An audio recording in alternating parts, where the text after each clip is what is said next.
Romantic love, beautiful and intoxicating, heartbreaking and soul-crushing, often all at the same time.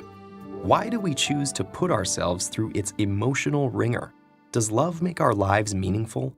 Or is it an escape from our loneliness and suffering? Is love a disguise for our sexual desire? Or a trick of biology to make us procreate? Is it all we need? Do we need it at all?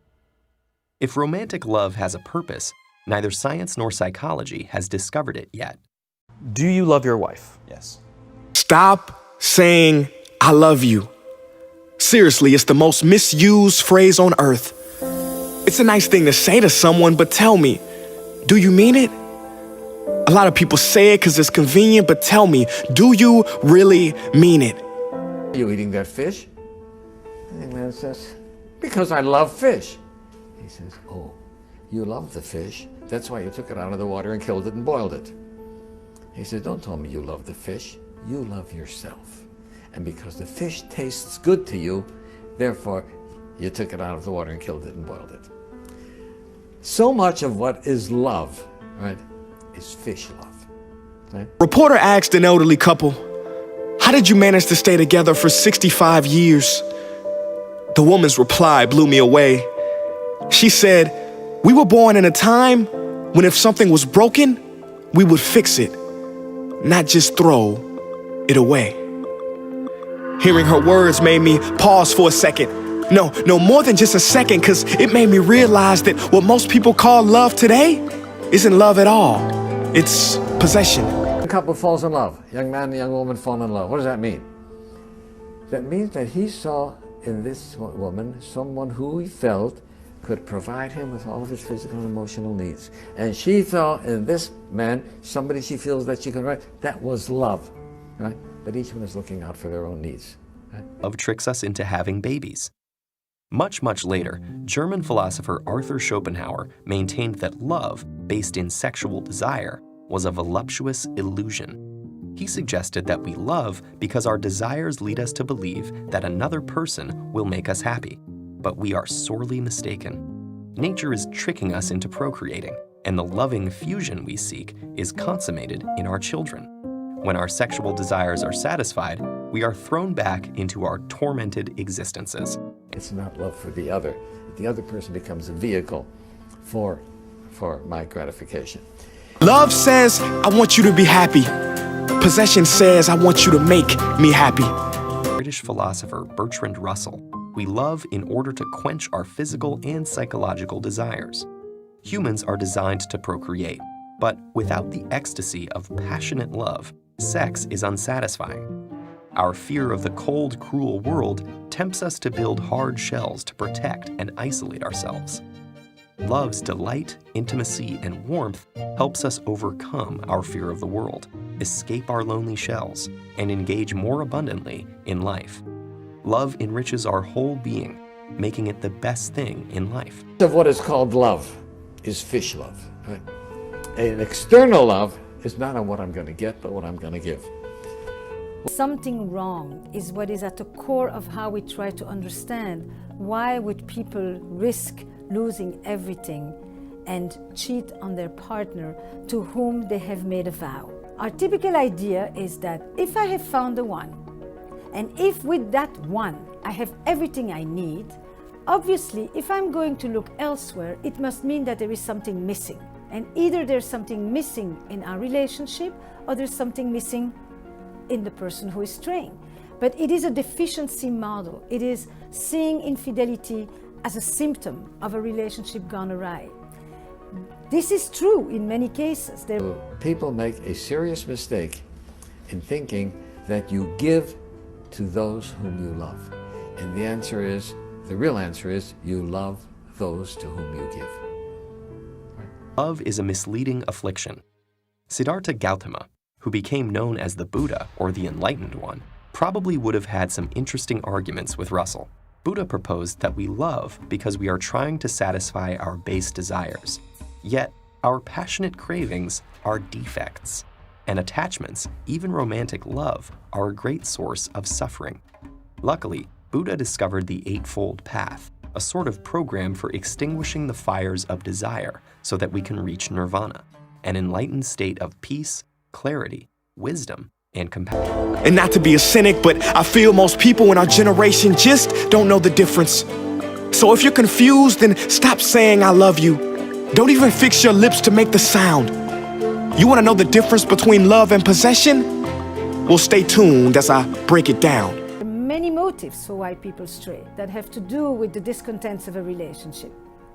Loneliness, neglect, rejection, complacency, sexlessness. But then there is also the motivation that often has nothing to do with the partner, and that has to do with a form of self-seeking. That many times people who stray are also hoping to reconnect with lost parts of themselves. Love lets us reach beyond ourselves. Let's end on a slightly more positive note. The French philosopher Simone de Beauvoir proposed that love is the desire to integrate with another, and that it infuses our lives with meaning. However, she was less concerned with why we love and more interested in how we can love better. She saw that the problem with traditional romantic love is it can be so captivating that we are tempted to make it our only reason for being. Yet dependence on another to justify our existence easily leads to boredom and power games. To avoid this trap, Beauvoir advised loving authentically, which is more like a great friendship. Lovers support each other in discovering themselves, reaching beyond themselves, and enriching their lives and the world together. See, while possession says me, love says we. Possession is a cage, love is the sea. Possession wants to control, love wants to free. Possession wants to become, love wants to be.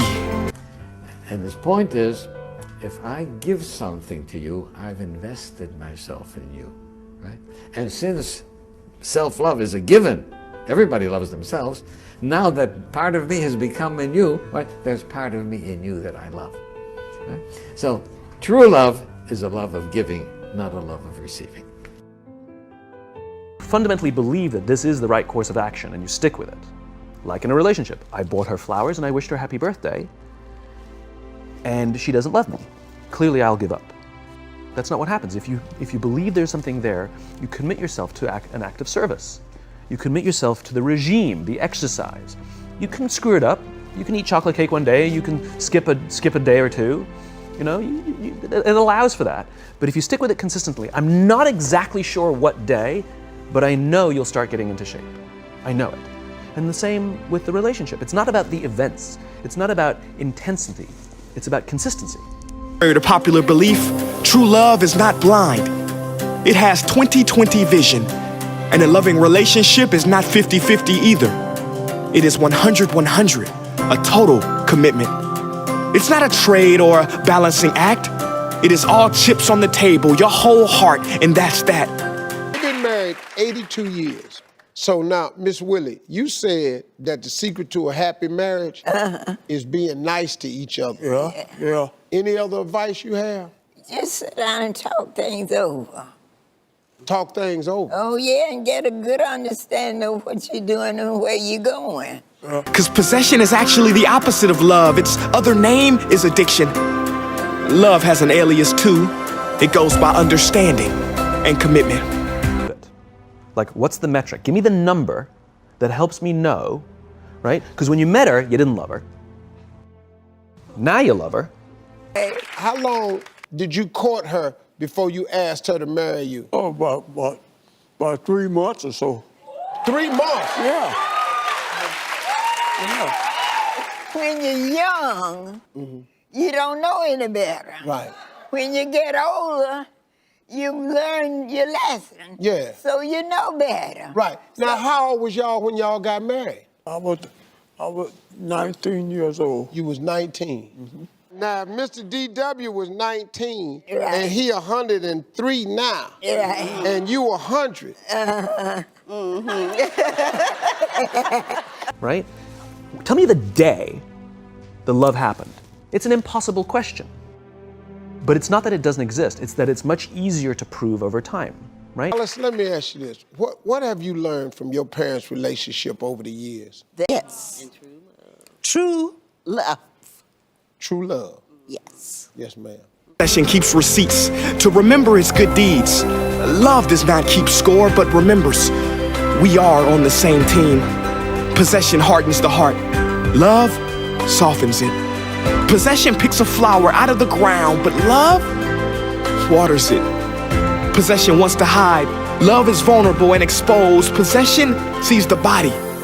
Love sees the soul. We might never know why we fall in love. We can be certain that it'll be an emotional roller coaster ride. It's scary and exhilarating. It makes us suffer and makes us soar. Maybe we lose ourselves. Maybe we find ourselves. It might be heartbreaking, or it might just be the best thing in life. Will you dare to find out? She didn't fall in love with you because you remembered her birthday and bought her flowers on Valentine's Day. She fell in love with you because when you woke up in the morning, you said good morning to her before you checked your phone. She fell in love with you because when you went to the fridge to get yourself a drink, you got her one without even asking. She fell in love with you because when you had an amazing day at work and she came home and she had a terrible day at work, you didn't say, yeah, but let me tell you about my day. You sat and listened to her awful day and you didn't say a thing about your amazing day. This is why she fell in love with you. I can't tell you exactly what day, and it was no particular thing you did.